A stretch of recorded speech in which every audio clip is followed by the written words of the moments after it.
Hello guys, welcome to Selenium with Java October 2021 batch online training session 11. So in the last two sessions I already covered, last three sessions I already covered the test engine framework and the Maven, and you already get to know what is the basic difference between the normal Java project and that Maven project where you will be using the test engine framework as well. So there are, whenever you are using a framework, definitely lot of important aspects wherever whichever is lying on the framework you can use them easily. So you need to create more and more reusable component or the or method or other stuff, right? Because you can utilize that whatever inbuilt feature is already there from the framework. So that is the reasons like we should use the framework, and there are a lot of other variety of reasons is there. I will discuss one by one why you need to go for the real time framework instead of scattered away. In today's session I will cover what is automation framework concept all about, what is automation testing process, what are the important Java ops concept and how you will be implementing in the framework, what are the best top 10 frameworks available in the market, what is data driven framework pros and cons, and how you can read and write data from the external source such as Excel sheet. So what is automation framework all about? So definitely in the test engine framework you already get to know whenever you are using that test engine framework, right? So you, instead of a single class you can run multiple class, right, from the multiple packages. There are a lot of annotations available, right? So you no need to write the different kind of login part and the closing browser part. So you can use before method, after method, before test, after test, and within the @ test annotation you can write your test cases. So definitely lot of also there will be reporting features available. You can rerun the failed test cases, right? If you want to run a particular test case multiple times, invocation count is already there. So definitely lot of features is all available from the test engine. And whenever we'll be using the real-time framework, we'll be creating the framework from the scratch using the page object model. Definitely at that time we'll be using that called Maven Maven project instead of the Java project. But still you can use in the normal Java project, right? You can build the framework and you can build the framework in the Maven project. It does not have any problem. Okay. So framework defines a set of rules or best practice which user can follow in a systematic way to achieve the desired result. In a test automation project, user do perform different tasks by using different type of files. To organize and manage all the files and to finish all the tasks in a systematic approach, user use a framework. So the main objective is that organizations, right? So just like that every organization is having some standard and protocol, right?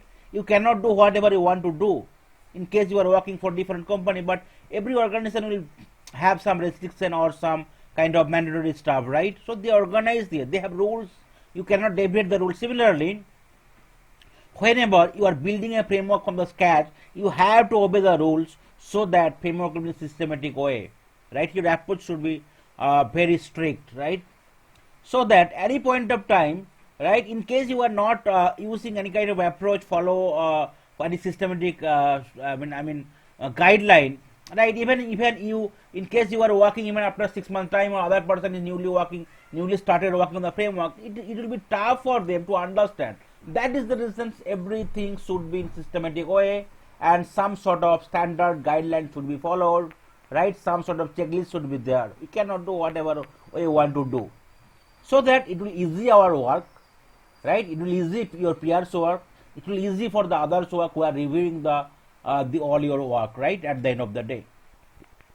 So automation framework is not a single tool or process, but it is a collection of tools and processes working together to support automated testing of any application.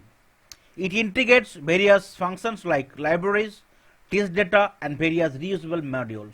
So whenever you will be creating the framework, right, you will not go for creating each and everything whatever will be using multiple times. Instead of that, you will be creating first the reusable component, right? Once you identify the reusable component, you will be calling them.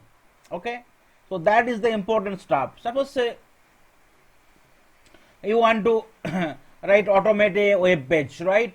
Suppose say you want to book something from the Amazon, you need to suppose retrieve something for the product, right? You need to add them in the cart, you need to make the payment, right? So you can automate the step by step, right? One is the login part, one is the searching part, one is the adding them to the cart, right? And you can make the payment, right?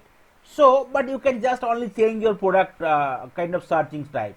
So that you can get it from your Excel sheet wherever you want to give the entry, but your main objective will same. You can either search for one product, you can search for multiple products, and definitely those will be added by cart one by one, right? You can give some sort of loops there, you can add 100 values, and once the product is getting added, right, you can make the payment. So definitely in case you can use some sort of options, right, credit card, debit card, internet banking, all this stuff, right?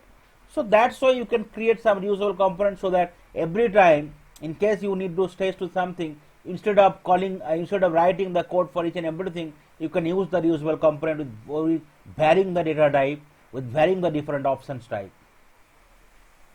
So without a framework, a single test case may have millions lines of code, and it will test the entire functionality of the application. Now suppose user need to modify any functionality later time, so is it possible to read the entire code again for a particular functionality? Definitely no, right? So in case it is a 10,000 lines of code, it will not be possible. So in case you are using any framework concept, so it will be covered in the upcoming 2 sessions, right? That whenever you are starting a framework developer with the help of page object model, so right, we will be creating the page for each and every page. We will be creating the class for each and every page. So that's why you can easily identify the page instead of going through the lines of code 10,000, 1 million lines of code. So that's why your right work will be very easier, and in very short span of time you can debug your code and you can fix the code. So there are a lot of automation framework concept available, but there are primarily 5 or 6 automation concept: modular driven testing framework, data driven, keyword driven, hybrid, BDD or behavior driven development, and sometimes one more framework you can call as like TDD, test data driven framework. So what are the advantage of using test automation framework? So it definitely saves times and maintain schedule, right? So when in case you are using any framework, so your design execution will definitely speed up, and definitely sometime if you plan well, if you plan very accordingly, right, so it will be not very much, so your effort and schedule variation will not be much. So in case you are not using any framework, it might be tough to complete everything on time, because you are not going in systematic way or approachable way. Reusability of the code, that is the main important methods, that is the main important advantage. We'll be creating the code one times and using multiple times. Easy reporting, because in case you are using any framework like TestNG, you've already seen that you can get to know how many test cases getting passed, fail, all this stuff. So a reporting standpoint, right, if you want to present the reporting to the customer or a stakeholder, your management team, right, it will be easy for reporting as well. Easy for compatibility test, definitely. In case if you want to perform the parallel testing or or cross browser testing with different operating system and browser, it can be easily do, right? Same set of test case can be executed multiple times, the multiple browser operating system combination, right? It is cheaper compared to the manual testing. For the long run project, I already mentioned, right, return of investment. So in case it is your test case will be used multiple times, then only you should think about your automation. Otherwise, in case you are using only 1 or 2 times, it's better to avoid the automation testing. So for the long run, if you know that your regression should need to be used multiple times in every month, twice a month or quarterly, and for the multiple years, right, so definitely you should go, so that it will give you low cost maintenance. Reliability, definitely sometimes, right, no manual intervention required. Sometimes even in the nightly basis you can run your framework, you can trigger the build automatically, you can set the time, you can run your execution on the weekend, and automatically you can integrate with the Jenkins, right? So that definitely once the run is successful, it will also trigger the mail. So no manual intervention is required, right? Repetitive multiple execution for the same set of test case. In case you, especially for the data creation part, suppose you already created a code, right, for one test case. Why, if you want to vary the same set of test case for 100 times for 100 data creation, right, you need to do the invocation count, or same test case you can run it multiple times. That is the another advantage. Minimal manual intervention, so definitely, right? So already mentioned that nightly, day, weekend, right? Anytime you can run it. So with the minimal intervention of the manual standpoint, right? For the minimal manual intervention, maximum coverage. So definitely, suppose say for a particular drop down, right, or for a particular kind of radio button, there are a lot of options is there. So during functional testing, it is not possible to test all the drop down options. Suppose you want to create the data with multiple drop downs, right? So definitely during functional testing, you can create the data for 2 or 3 drop down, but in case 100 drop down is there. But for automation, right, code will be similar. Only you just need to change the drop down for 100 cases. So you can easily run your script, same sort of script with different variations. So it will definitely give you maximum coverage. And if you any problem is there, you can get to know, right? You can find the defect. So that is the one of the major advantage, right? To maximum the coverage from the automation testing standpoint. Then automation framework concept. What is the framework concept for automation? Okay. So definitely there are some sort of key parameters is there, right? Software tester need to keep in mind while developing any automation framework. So first is it will handle the script and data separately. So right now we are doing everything in a single set of class, right? So but whenever you will be using the framework, right? So test scripts should be clearly separated from the input data source. Data source can be your Excel, flat file, database, right, anything. So that no modification are required to the test script whenever data has to be changed for multiple input value. Library, already mentioned, right, reusable component kind of stuff, right? So a library should contain all reusable component and external connections such as database, generic function, application function, etc. Software tester should be exposed only to the implemented library and tests should be performed by invoking this library. Coding standard, just kind of organization standard, right, or company standard, or even some sort of other practice standard, right? So scripting standard should always be maintained across the test automation framework, which will discourage individual coding practice and help in maintaining code uniformity, which makes it easier for software tester and developer to interpret. So you already know, suppose sometimes multiple tester can work on developing the test script, right? But at the end of the day, you need to also merge your code, right? So definitely you will be placing somewhere called GitHub, and with the help of Git command, you will be merging the code. But in case everybody is following the standard, right? So during the merging time, you will find lot of problems. But in case they are following some standard, so merging will be very easier, and right, it can be done in with minimal effort only. Extensibility and maintenance. So whenever you are developing something, you thought that maybe you will be working on 10 applications, but sometimes you need to work for 15 applications, or different. You need to integrate some different external kind of enhancement, right? So suppose say today you are working with Jira, tomorrow you need to work with the ALM or the Azure DevOps, right? So in case you are not using any proper framework, right? So tomorrow the integration will be very tough, right? So that is the reason an ideal test automation framework should steadily support all new enhancement to the software application and allow modification of extra existing features. Example, reusable library can be created which would help in enhancing application features with minimal effort. Sometimes today you are dealing with 100 page, tomorrow it can be 120, 200 page also, right? So definitely these new pages you need to be included in your framework. So that is the reason you should go for the framework, so that simplest way, right, with the coding standard maintained, with the library functions created, we can, and as well as with the approach of handling script and data separately, we can manage our framework independently. Script or framework versioning. Versioning of the framework script should be maintained either in local repository or version tools, which would help in easy monitoring of changes to the software code.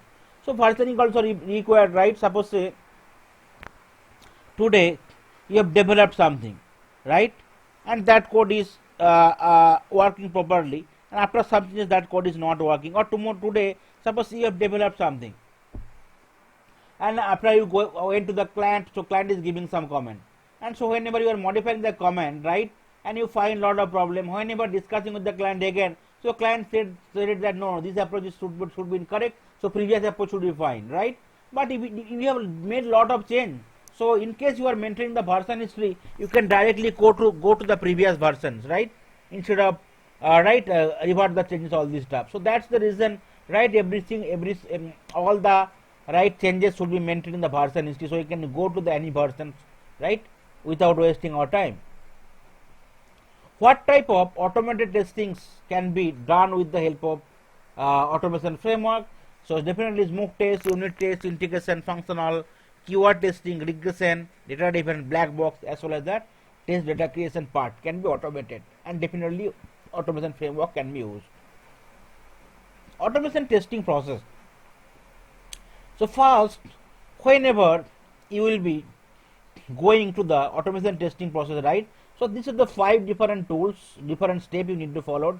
First one is the test team tool selection, define the scope of automation, planning, design and development, test execution, and then the maintenance. But before that also, what type of test case you should automate, right? You should make a note, right? So definitely you should focus on the test case whatever will be executed multiple times, right? Just like the data case, regression, MOOC or sanity. What type of test case you do not want to pick up to automate? Before picking up the test cases to automate, users should check whether the application is stable or not. So based on this, they don't pick up test cases when the application under test or AUT changes frequently, and the test cases which they run rarely and run only one time. So your requirement should be stable enough, your application under test should be stable enough, and you should identify the test cases which you will be running multiple times.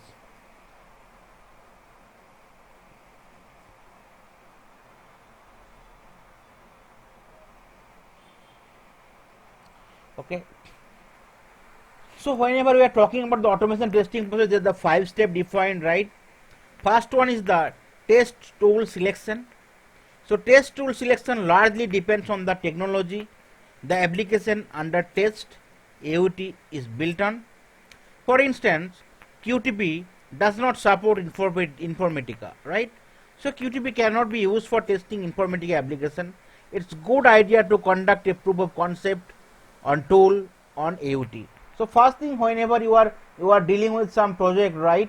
So definitely you should first calculate your ROI. At that time you need to do some POC or proof of concept to see that what are the pros and cons is having with the tools, what are the things you can automate, cannot automate, and based on that your assumption and or analysis you can identify the tool first, right? Then define the scope of automation.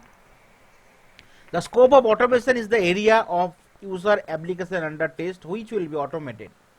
That whenever you will be doing that, few of the important points you need to remember. The features that are important for the business, you should focus on the automation. Scenario which have large amount of data, common functionality across application, you need to perform the technical feasibility, the extent to which business components are reused, the complexity of the test cases, the ability to use the same test case for the cross-browser testing. So that's why you need to define your script, right? What you can do, what you cannot do. Then the planning, design and development. In this phase, right, you will be creating some automation test strategy just like the normal test master test strategy or the functional test strategy or the integration test strategy. You will need to create an automation test strategy and plan which will cover what are the tools you are selecting, what are the framework and what are the features you will be implementing, what is the in scope and out of scope for the automation, right?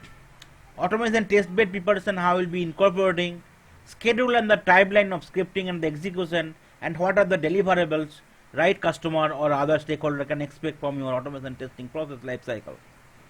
Then it will come to the test execution, right? So automation scripts are executed during this phase. So before that, definitely you will be doing the design, debugging, everything, and based on the need you can do the execution. It can be smoke test, it can be regression test, right? It can be other tests as well. The script need user test data before they are set to run. Once executed, they provide detailed test report. Execution can be performed using the automation tool directly or through the test management tool which will invoke the automation tool, right? So suppose sometimes you need to trigger your build from the Jenkins. So Jenkins will be integrated with your test management tools, Jira, ALM or other, right? So definitely those test cases will be mapped to your test cases from the automation. So whenever you will be running the build, so everything will be run, and once the run test case is run successfully, so that test result will be updated in your test management tool, and you can get the fail and pass there directly. Then the maintenance part. So maintenance part is very important, right? So I already mentioned multiple times, in the real time most of the automation project failures is because of the not maintaining in the time. Because suppose today you are developing your skip 100 test cases, right? And after that 6 months you are not doing anything. So at the 6 months time, lot of things can change from the technology standpoint. Lot of new pages can come for your web pages, whatever pages you will be testing. Lot of new pages can be deleted, right? And suppose you after 6 months you ask that to run something, and you have given 5 days time. So whenever you be starting running, right, you find that lot of failures. All the test cases getting failed because something got changed, something got added, something got removed. So that is the reason, right? Regular maintenance should be there, so that any point of time you can run your test case. But unless you are doing the maintenance properly and every times all your test scripts are ready, it cannot be run as the on ad hoc basis or in the real time. Then I think I already covered the 4 Java ops concept, right? And but today, because most of the interviewer they will ask that question, right? What is the 4 ops concept and how you will be integrating those 4 concepts in your real-time framework? So 4 concept, you know, Java abstraction and the abstraction, encapsulation, inheritance, and the polymorphism, right? So abstraction is nothing but the hiding of the data, right? So you will be only displaying the features, but you will be hiding the important part here, right? So the first one is the data abstraction, the ops concept from the Java. So data abstraction is the property by virtue of which only the essential details are displayed to the user, and the non-essential displayed will not be displayed to the user. In Java, abstraction can be achieved by interface and the abstract class, right? You already know the interface are 100% abstract in nature. All the methods should be 100% in abstract.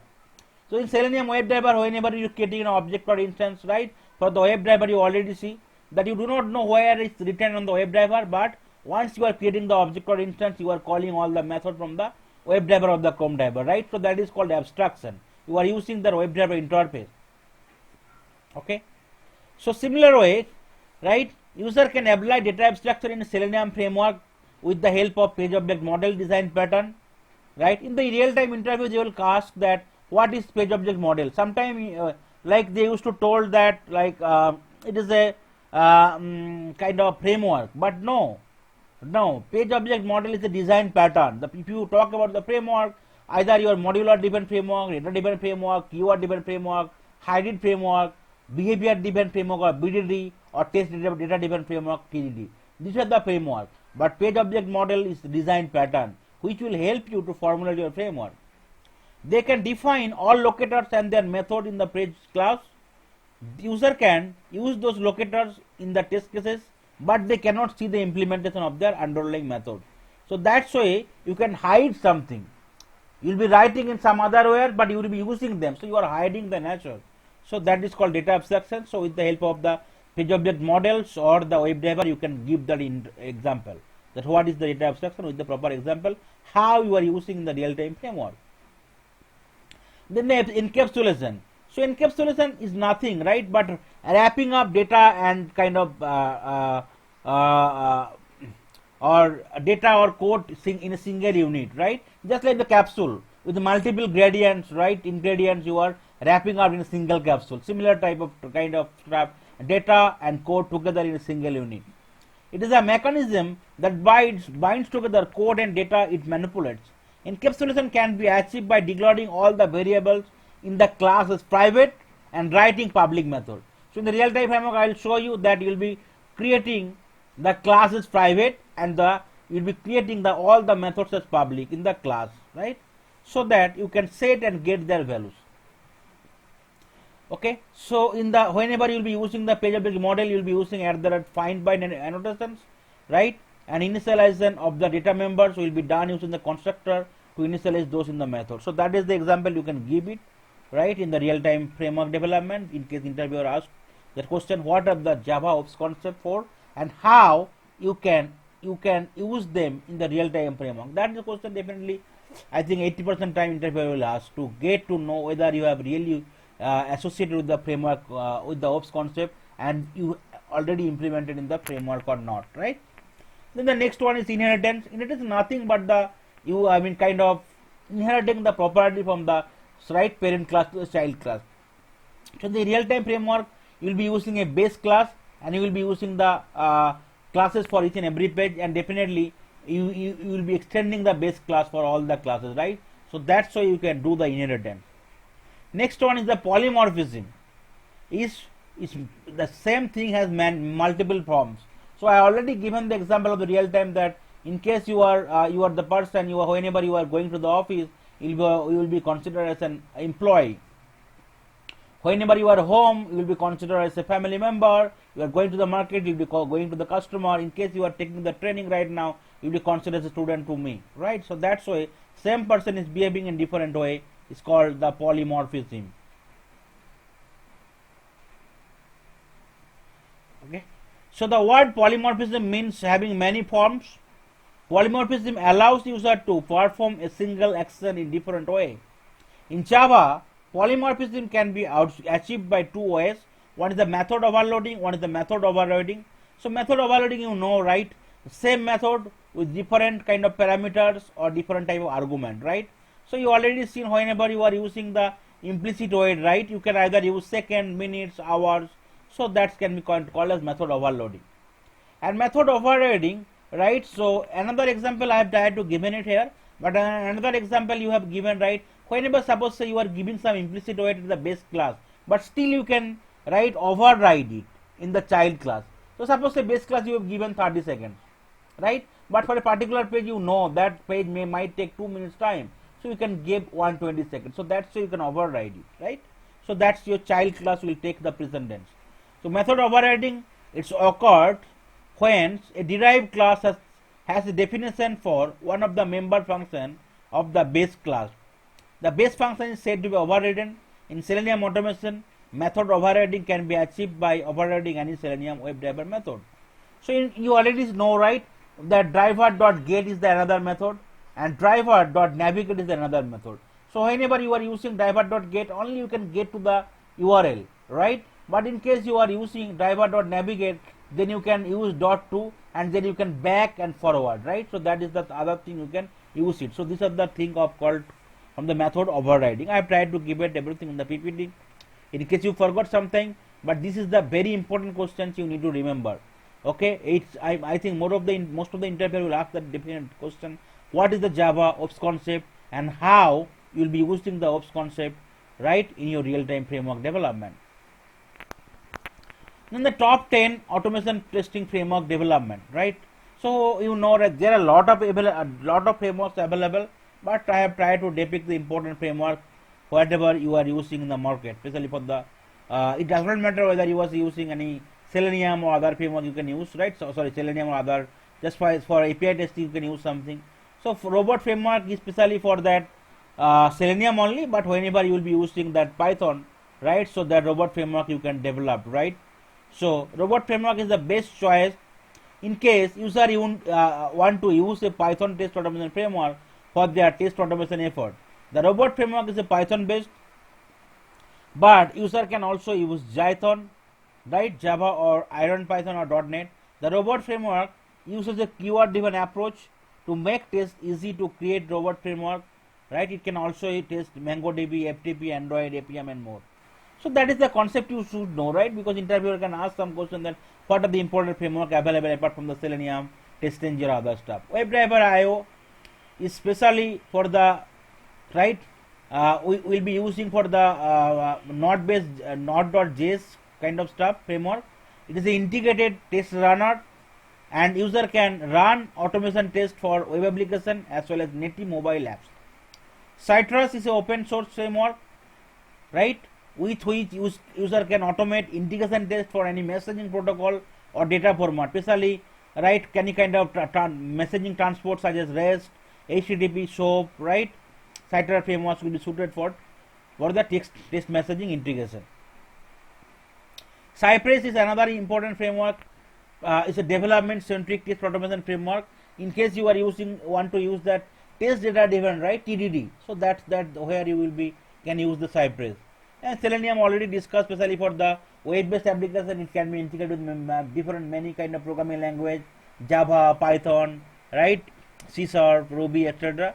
Cucumber, right, if you can learn that concept called BDD, right, where you can directly integrate the Cucumber behavior driven development, right. So you can write the acceptance criteria for all the tests for the web application. So Cucumber is very quick and easy to set up the execution and allow reusing code in the test. But definitely whatever you will be running, that will be really required. But Cucumber, it will not take much time to learn the Cucumber once you are completing on the 15th session. Then the Gauge is also an open source tool, right?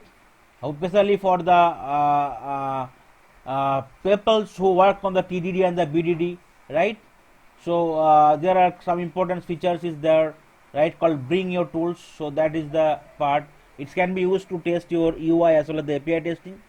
Serenity, also in case you are using some sort of behavior driven development, right, definitely you can use Cucumber and JBehav, right. So Serenity might be the tools you can integrate with that approach. In the Karuna, right, so especially if you go for the especially for the if you want to go for the API testing, right, web application, REST services, database, you can use the Karuna. Algae is another tools, right, which can be used, okay, especially for the UI event kind of stuff, especially for the UI validation you can use. So these are the important top 10 framework used in the market. So robot is especially for the Selenium with Python, right, WebDriver IO especially for the mobile kind of stuff you can use, right, mobile testing, and Citrus for the kind of API testing. Cypress is also for the TDD. Selenium, I know, BDD, Cucumber can be used for the BDD, and Serenity also can be used with the Cucumber and the JVM along with that, right. Then these are the another framework can be used for your UI testing as well as your API testing, or as well as your other testing, especially for the different kind of operating system. Then what is framework in Selenium? So definitely, in case you really know the concept of the framework, right, it will be still kind of same thing in the Selenium as well, okay. So the concept of the framework will not vary from the tool to tool perspective. So Selenium framework is a code structure that is used to make code maintenance simpler and readability better. It helps in dividing the entire code into smaller part of the code in a systematic way, which tests a particular functionality, right. So already mentioned, you can keep the data and the code separately. That is the one advantage, right. You can create the reusable component, right. So you'll be creating one time, you'll be calling them, right. Without framework, a single test case have millions lines of code, right. But if you want to debug the code, it will be very tough for you. That is the reason it can be also boring for you, right. So that you can create the different page for kind of reusable component, everything for different page by page, okay. So that is the importance advantage having in the framework whenever you are doing the Selenium. So what is modular driven framework? So in this framework, the tester can create a script module wise by breaking down the whole application into smaller modules as per the client requirement and create the test script individually, just like whatever we are doing so far. So that's kind of stuff we can say is modular driven. So that suppose say we want to automate a particular page, right. So every page can be considered as a module, and we can create the modular driven framework. What are the pros? Modular driven framework ensures the division of the script that lead to easier maintenance and scalability. User can write independent test script, so that will not be dependent, okay. So what are the cons? The modular driven framework requires additional time in analyzing the test case and identifying the reusable flow. That is the problem. So it will be modulated, right. There will be no integration. So definitely you cannot create the reusable component every time. You have to use the same repetitive code for the different part. So that is the drawback. That is the reason nowadays it does not used anymore. It is no very importantly valid, okay. Data driven framework in Selenium. This is the diagram, right. You can see here, this is the diagram. So this this is your application under test, and data will be residing in some external sources, right? So you will be writing your code so that you will be reading the data as well as writing data, and with the code, right, with the help of the external data source, you will be interacting with the application under test. So that is called data driven framework. A data driven framework in Selenium is a technique of separating the data set from the actual test case or code. Since the test case is separated from the data set, user can easily modify the test cases of a particular functionality without making changes to the code. Data driven framework is used to drive test case and shoot from an external data feed. It can be Excel file, EXL file, CSV file, etc. Okay, so that is the very important stuff here. Okay, so whenever if you want to write the data driven framework, right, so you have to rely on some external source, and in case of the framework, right, you need to reading the data from the external source cannot be done easily. So for that you need to download Apache PY jar files. In case you are using a Java project, you need to download the Apache PY jar file and you can associate it to the project. So this is the path here. You can download it, unzip the zip file, and you can associate it to your project. So why the test data is data driven test is important? They reduce the cost of adding new tests and changing them when your business rule changes. This is done by creating parameters for different scenario, right? So definitely you will be creating that parameter. Suppose in case you are having 5 fields, right?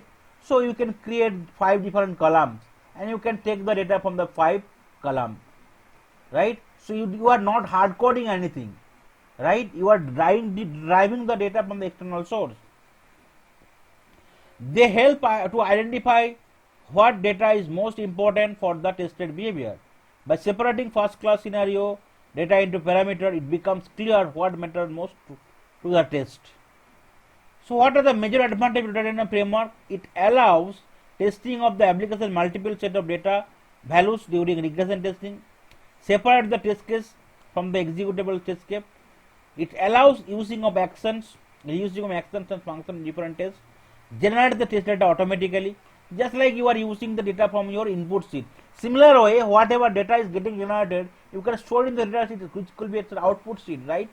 So that output data anyone can use.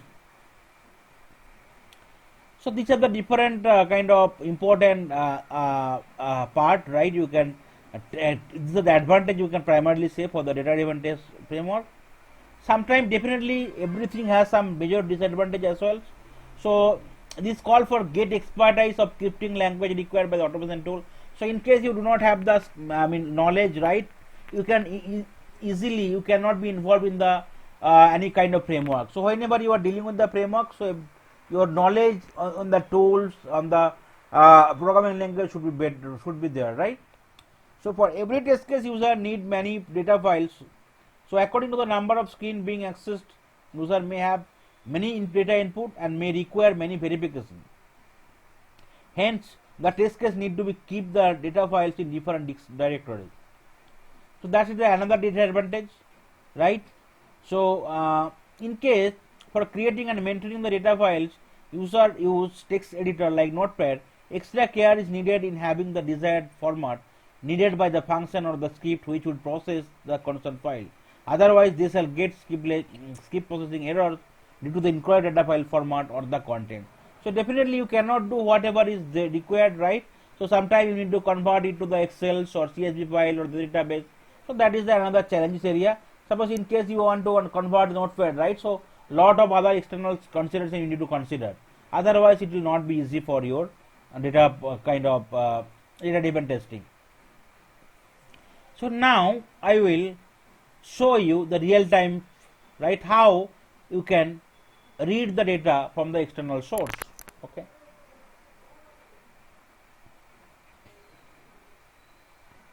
So in the TestNG last session, right, TestNG session 9, so you already seen, right, what is the concept of data provider.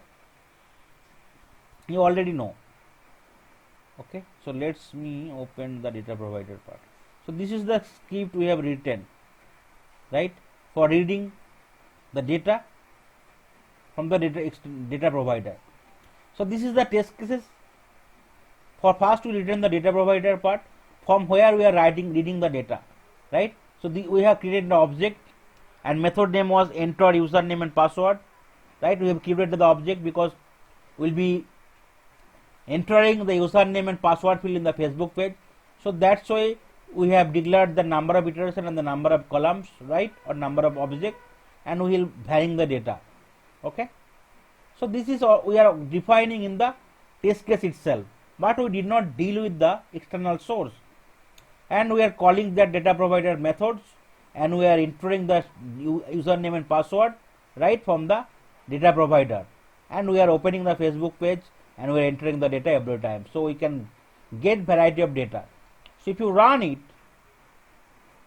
so definitely you can see the code will be running with a different variety of data, but everything is driving from the test class itself, right, whatever class you have created, but not from the other source. But in today's session you will learn how to drive everything from the external files called Excel sheet. So if it is run, right, it will definitely, whatever data combination you have given, it will try to iterate your test cases that number of time with varying the data. So I have given 4 sets, so definitely it will be 4 times. If you want to modify it, so you have to add or remove the data, right, in your data provider methods, whatever you have written, right, but it might be tough, right, so you have to copy paste everything and you have to change it time. But in case you are maintaining in Excel, right, it will be very easy to remove something or to add something. So you can see username 11, password 11 is coming. So it will go for the second iteration, and third iteration, whatever number of iteration data is there, it will try to proceed the execution that number of times with varying the different data type.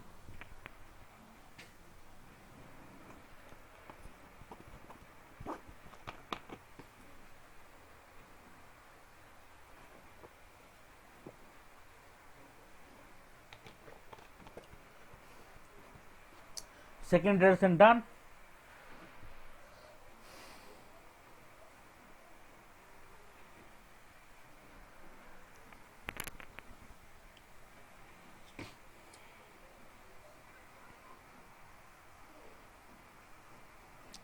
Third iteration done.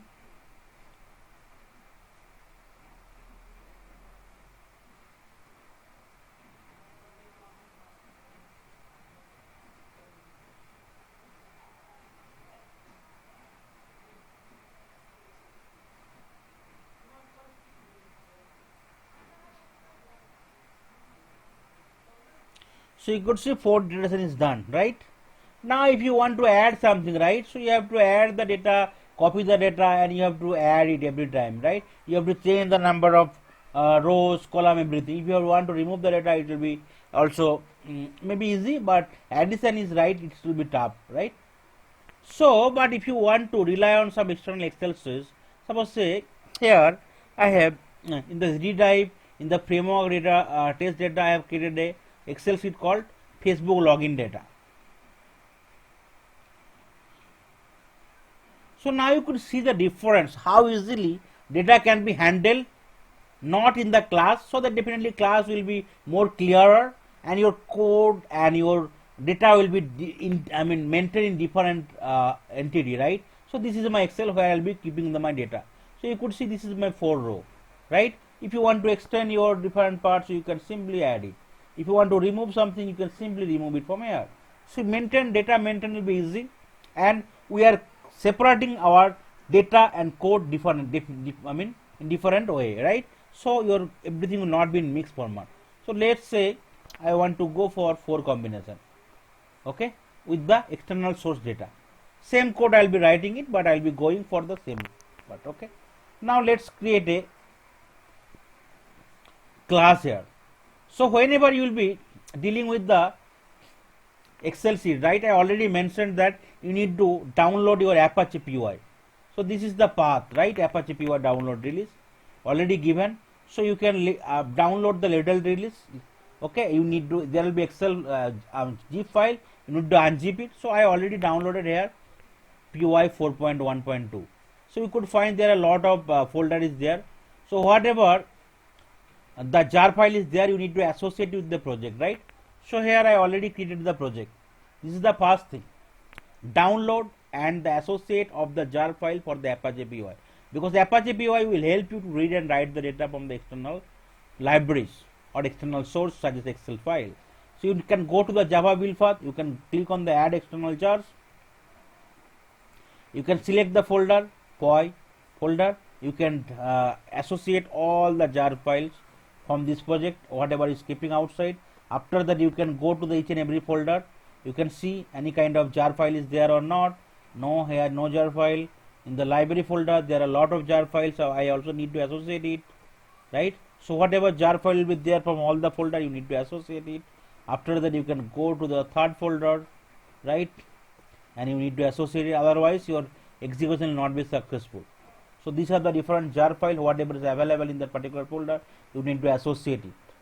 Okay, this is the first thing. You download the Apache PY, and after that you need to add them in your project, right? So this is your first part. The second part is that you will be creating an Excel sheet, right? Then you will be adding the whatever combination you require, right? So suppose I will be automating the Facebook page, right? So this is my Facebook page set. So I want to add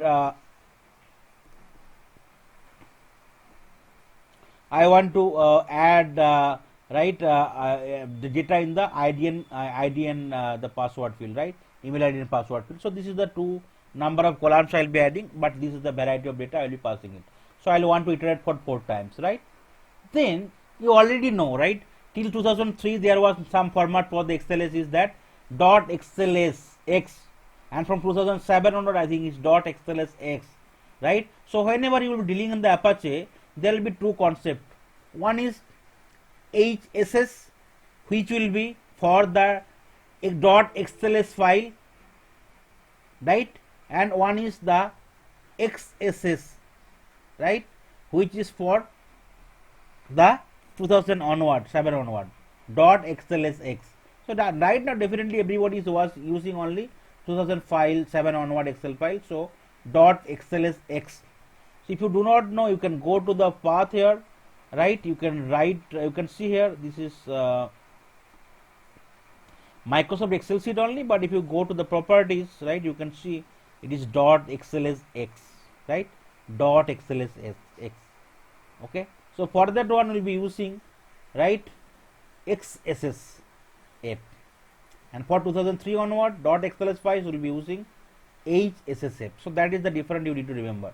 In case still you are using the old format, you need to use HSS app. So here first thing is that I will be creating one important method here, right, where I will be creating all the important class, where I will be creating all the important method for reading the data from the Excel sheet. Suppose say I can keep is that read Excel data sheet. Okay, so definitely we will be creating a class only, no need to select the public static void main. So this is the important class I am creating. So whenever you want to read the data, so how I will be reading the data? So definitely first you need to go to the path. So this is the few steps you need to remember. First we will be going to the path of the Excel, right? Then we will be getting the name of the Excel, right?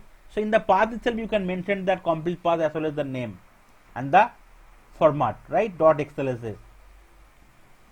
Then you are going to the workbook, right? So once you know the path, you are going to the workbook. This is the Excel name. Then you are going to the sheet. Then you are going to the row, and then you are going to the column, right, or cell. So that's way you are navigating to. Similar way, we will try to read the data in the same fashion. First we will be going to the workbook, then the sheet, right? Then we will go to the row, and then we will go to the column, and then we will go to the cell, right? So that is the way we will be reading the data. So let's define some global variable here. So this is the methods. I will be creating some global variable here. So this is the XLSX file. So I will be using XSS XSF workbook. So I can create some variable called workbook. So I need to import it from the Apache PY. Unless you are importing it, you can see this is the class, right? We are creating an object here. So this is coming from org.apachepy.xssf.user-model. Similar way, I can create a worksheet here, variable for worksheet. So it will be sheet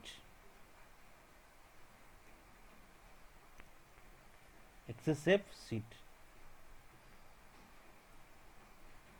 So I can call worksheet, and similar way I need to import it. I am creating global variable declaration.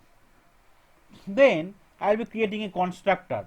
So you know how to create a constructor. The constructor name will be same as the class name, and definitely without a return type. And you can give some access modifier. It will be public. This is the constructor. Okay. So I can provide some path here. I want to read the data. Suppose I want to first go to the workbook, and then I want to go to the workbook, right? First, so I can give the path of the file, right? String file path. Okay, that's why I can give it this file path. So first, with the help of file class, right? I'll be creating an object or instance called file equal to new file. So here I'll be giving the path of the file. So this is the object I am creating with the help of file class. So you already seen in the right how to read and write the data, right, in the file class. So I already covered in the Java topics. So I have nothing using new here. Then I'll be using a object or instance for the file input stream, right? So it will be file input stream class. FIS equal to new file input stream, where I will be passing the reference of the file class. So that's why I can read and write the data. I can interact with some external file. So it is coming from the java.io.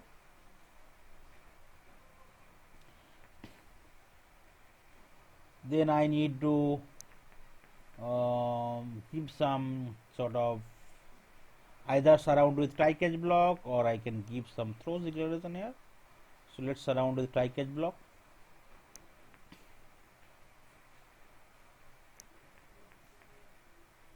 Okay, so I already gone to the file path, okay.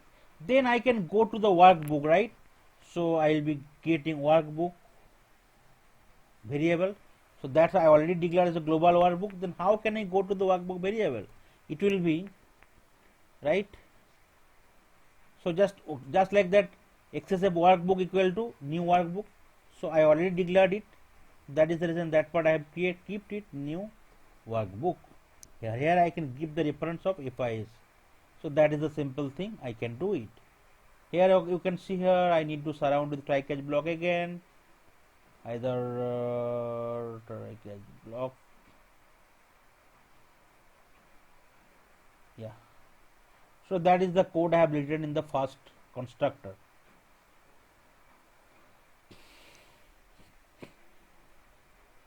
Okay. Then I will be creating another method. Okay. So this is the first method or constructor I have created. Okay. So where I can already going to the workbook, right? So I can workbook. After that I need to go to the sheet. Then I need to go to the row number, and then I need to go to the column number, right? So that is the important method I need to create it here, right? So I'll be creating a method called get data, right? So I'll be creating a method with the access modifier as public. Return type will be string, and the method name will be get data. So where I will be getting the data. Here I can provide some variable here. Why the problem is coming? Insert sent. No, it's fine. I think so. It's closing. Okay. Okay, get data, and I'll be closing it. I think it should go. Yeah. Here I'll be providing some variable. So integer first will be seed number. So I already go to the workbook. path and the book name, right? This is called workbook. Then I need to go to the seed number, row, and then column. Then only I can get the value, right, from that column. So suppose say seed number, okay, or I can completely mention it. Seed number, this is the integer, it will be integer only. Seed number, then integer row and integer column. This, everything will be integer only, right? Then okay, how will be getting the data? So here I can create an object for the worksheet. So it will be nothing XSF sheet worksheet, whatever variable will be created, it will be equal to new worksheet, right?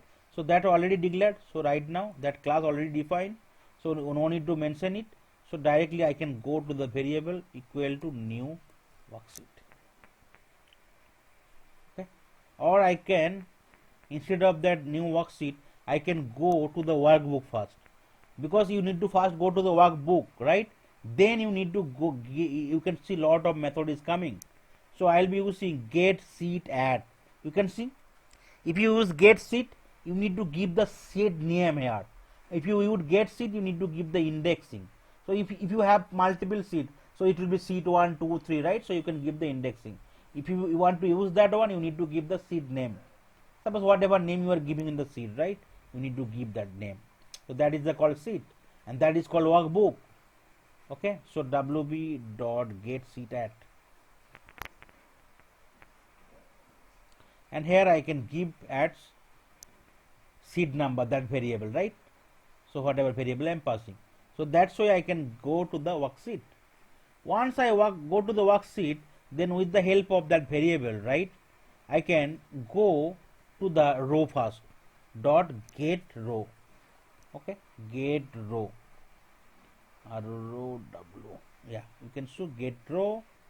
So here I can give the variable called row. Then so once I go to the row, I can go to the get cell, right? Here I can go to the column variable, and then once I go to the column variable, right, I'll be go to the get cell, get string cell value method. Sorry, it will be column variables, column, that variable,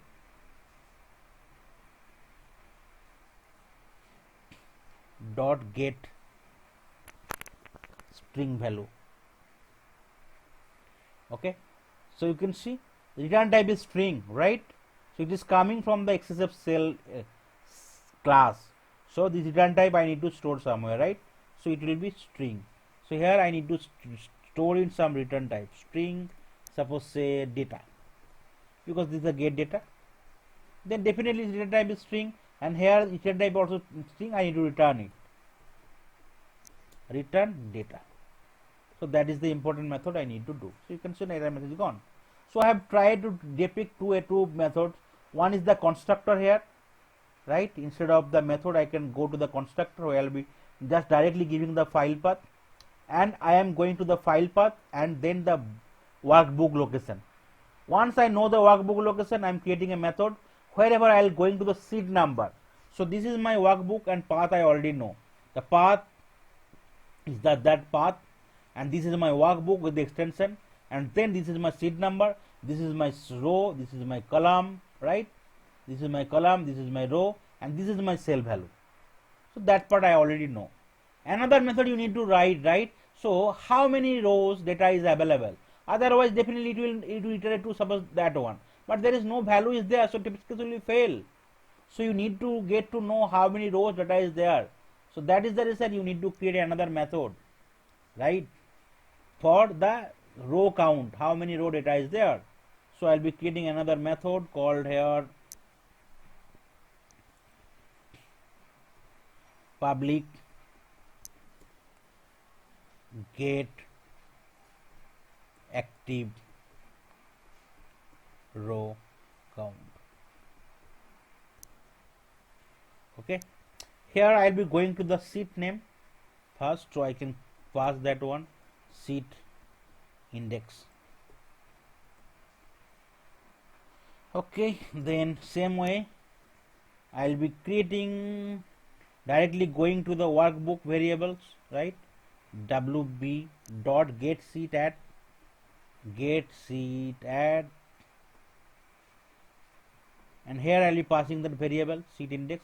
So if you want to name, same thing can be there, but it's better to give some different variable name, right? Once you go to the last seat index, right, get seat name, then you need to call a method called get last row number. So that will give you the how many rows value is there, the last row where value is still present, dot get last row number, get last row number. Yeah, so you can see return type is integer, right? So I need to return something with integer variable, so it will be integer row count, active row. This is my variable, active row, right? Then you already get the variable, right? Then you need to reiterate it, right, one by one, right, so that you can get to know how many row data is there. So it will be active row equal to active row plus 1, iterating every time instead of for loop. Then I'll be returning it. Okay, that one. As return type is integer, so here I also need to include the return type integer. Then only my code will be successful. You could see no error message is there. So that is the three important method you need to write it. So this is my class, and I'll be defining some global variables, right, for the XSF workbook class and XSF worksheet. You can create object or instance also, right? And I'll be creating a constructor. With the help of constructor, I'm going to the datasheet path and the datasheet name. Then other methods, I will be going to the sheet number and row and column and getting the value and returning it. Then another one I'll be creating, right, where I'll be getting how many active rows data is there, so that those row I'll be, right, reading it instead of going through all the one by one. Then I'll be creating another class. Here it will be testng class. Okay, so through which I'll be reading the data.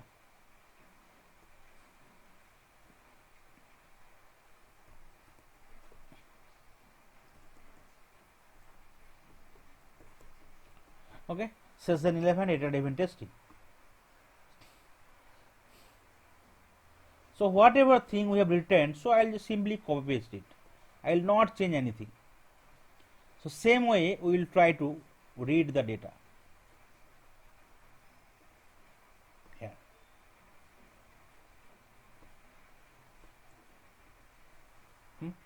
So this part. So now if you want to run it, it will be reading, but it will be taking the advantage from here. Okay. So now you know the data provider, where I will be creating object, I will be giving the name and the password, right? I will be creating object here, I will be giving the iteration. So that part I will be removing it. Okay, because that part I will take it from my external Excel sheet. So I will be removing it. Okay, here I am not changing anything in my code. No need to change anything. Here I will be changing it according to my need. I want to read the data from the external sheet, right? So data provider will be there, object will be there, and then this is my class. So first I will be creating an object or instance for the class. Let's try to create an object or instance for the class first. So I'll be reading the data from here. So suppose say object equal to new, that here because this is also constructor, so I need to give the path here, right? This is also constructor, you can see. So I need to give the path here, complete path. So what is my path? So I can take it, right? I can right click it here, I can go to the properties, and this is the path I can give it.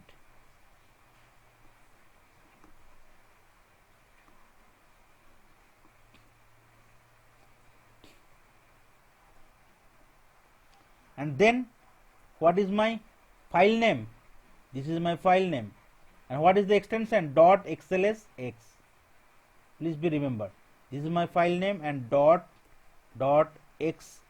This is my extension. So that is the first part you need to give it here, and you need to close it. So I'll be creating a constructor here. Sorry, I am creating an object instance for the class where I have written three importance method. Okay, then my object is done, right? Then with the help of that object I will be, right, get how many rows is there in the Excel sheet, right? So then how I will be reading it?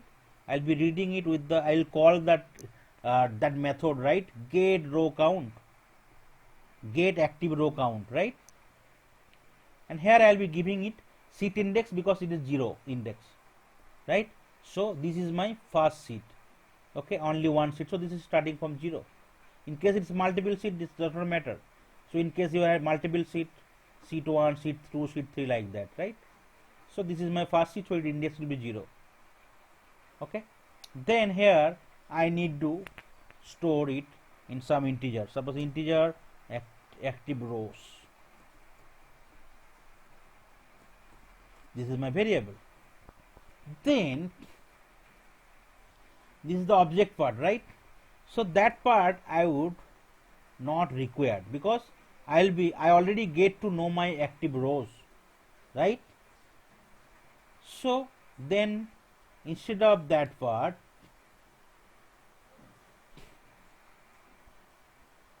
yeah, that part is required, okay.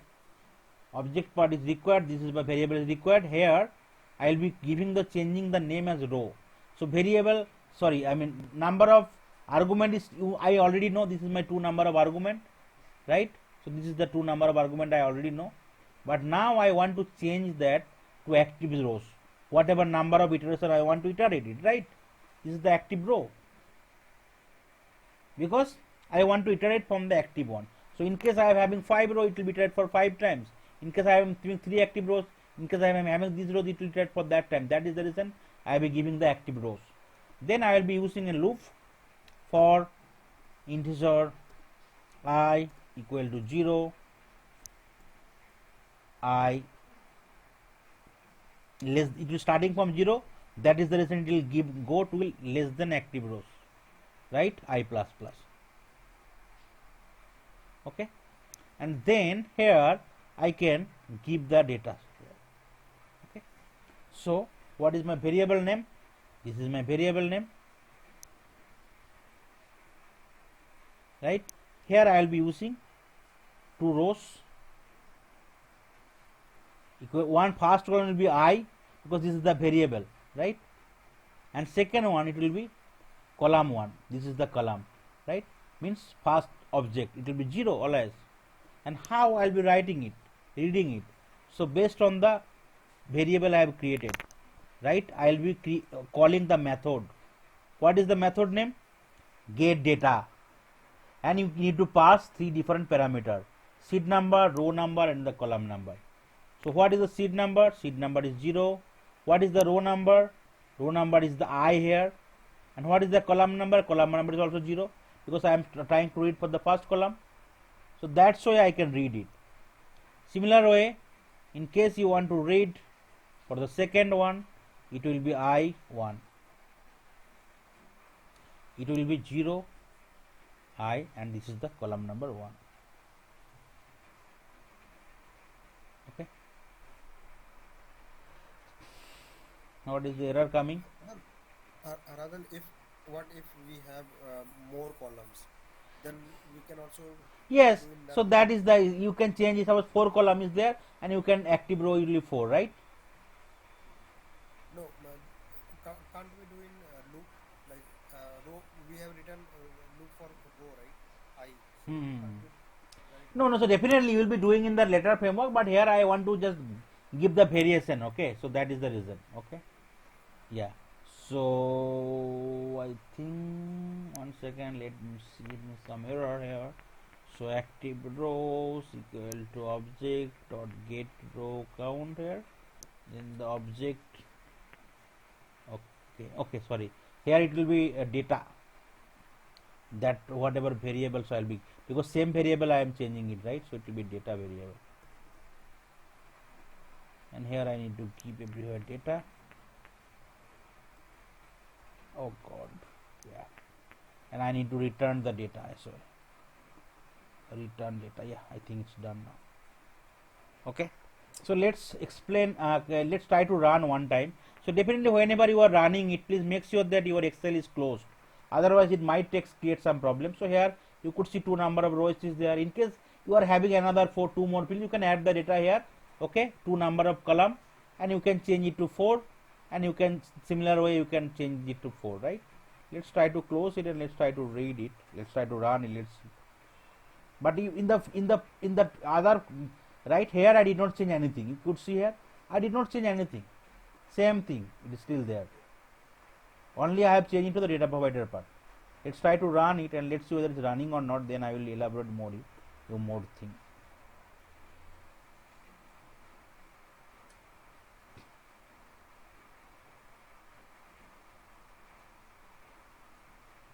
So in case you want to operate for rows and column, you can use some kind of inner loop and outer loop, right?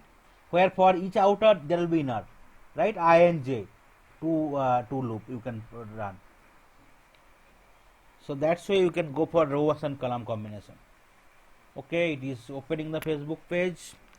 Yeah, okay, it's running for the first time successfully.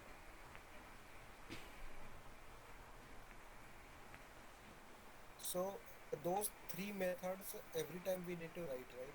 For Yes, like workbook and worksheet and right. Because you know, right, first one is first method you are creating, you are calling, you are first going to the path of the thing and you are going to the sheet name, workbook, right? And the second method you are going to the worksheet and then row number and then column number, and you are calling a method get cell value, so that you are getting the value. And another method I have written, what is the important, because I want to know how many active row data is there, otherwise it will go till the n number of lines, right? In case data is not there, I don't want to iterate it. Yes. yes. So same piece of code we need to write. I don't think any changes will be No. Right. That is the reason you can see. So it is not impacting your data. Code whatever you already written, right? Only changing other data provider part. So you can show that is the important difference. So I have copied the same thing, but I did not change it. Only data provider part I have changed it. So this is the three important methods I have written here. So you already know that first thing is that Apache PY need to be added to your project. Then this is the method name I am creating. You can create a method here also, but I am creating a constructor so that same constructor I can pass one method, right? Otherwise you need to call another method to passing the variable. So that is the important of the constructor, so right? these three methods we can we can copy and paste. Yeah, right. Simply right. Okay. So the second method you can see first you already went to the path and you already went to the workbook. Then I am going to the sheet, right? Then the row and column. Then I am getting the cell value and returning the data, which is return type is string. That is the return type is string here. Then I am going to the, I want to iterate for the all the row and I want to see that how many active row the data is present or not. Get last row number. So that will be giving me the row number and returning it. And then here in that here I am just simply creating an object code instance, because this is a constructor one, so that is the reason immediately I am passing it here. And after that I want to first get the count of the active rows. So how can I get it? Because here can be multiple tab, right? You already know that this is the path here, and in the path this is the workbook, and if you open the workbook there can be multiple worksheet. So the worksheet you can get either through the indexing or through the seed name. This is the important method you can call. If you want to give the some seed name also, you can call that method, right? Now you say that I want to operate for maybe six times. So you are changing it here only, right? You are not doing anything, just you are updating your code in the test data sheet. So that is the beauty of the framework. So your data and code will be maintained different way, right? Not together. Another one more thing that is not related to here. Hmm. So let's suppose if we are like now we can import the data from the Excel sheet and we Hmm. can write there, right? Ah. So whatever let's say object we are creating, Hmm. okay, sorry, not object, what to say, No need to worry. I'll be covering how to write the data in the same Excel sheet also. Okay, in the next session. And after that, next two framework session, you'll be getting everything. Okay, data driven framework, keyword driven framework. So we'll be reading the data. step by step based on the method. Okay, no need to worry, it will be, everything will be covered it. Okay, so here I have changed it for 6 times. So definitely I will be here row number will be 6 here. That is the reason you will iterate from 0 to 5, that means 6, and definitely every time I will be get the I, means the row number value, and the column definitely based on the first column it will give me 6 value, based on the second column it will give me the 6 value for the second data. So that's why I can change it and it will not affect my code anymore. Let now it is, if you are running it for the time, In place of index, we can give the seat name. yeah, right, seed name. So you need to call that method seed. I think that is another method is there. Okay, seed name. So it will be string, right? That is the reason data type is a string. I was showing the last time, right? So you can keep changing data type string. So whatever seed name, seed one, you can need to give the name as seed one instead of indexing. But indexing is better. Seed name also better in case you are having multiple seed. You can call it. So that is the simple thing. You can just kind of change step by step. Okay, first you need to concentrate how you can develop it. After that, there are a hell lot of things you can do, right? So any number of time you can do the customization. Okay, it will not be, anyone cannot stop you. Okay, this is a simple concept. If you know the concept, right, how you are doing with the Excel sheet, then it will help you. Once you understand, you can definitely do some R&D and you can try to establish some processes down the line. So you could see here, initially I have run for 1 time, now you can run 4 times. Now if I only want to run for, I want to add for 3 or more fields, right, I can simply add them.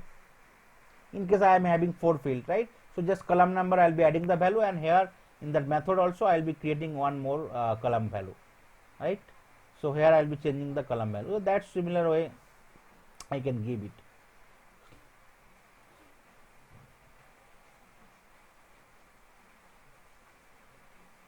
So it will be complex more by more only. But if you know the simple thing, you can do some R&D with the complex one. Just like that, you are saying that I don't want to free the column number, right? I also want to iterate the column number. Similar way, you can use some important method there, and you can go for the column number. How many columns row values there, and you need to create one more method to get the value of the column, right?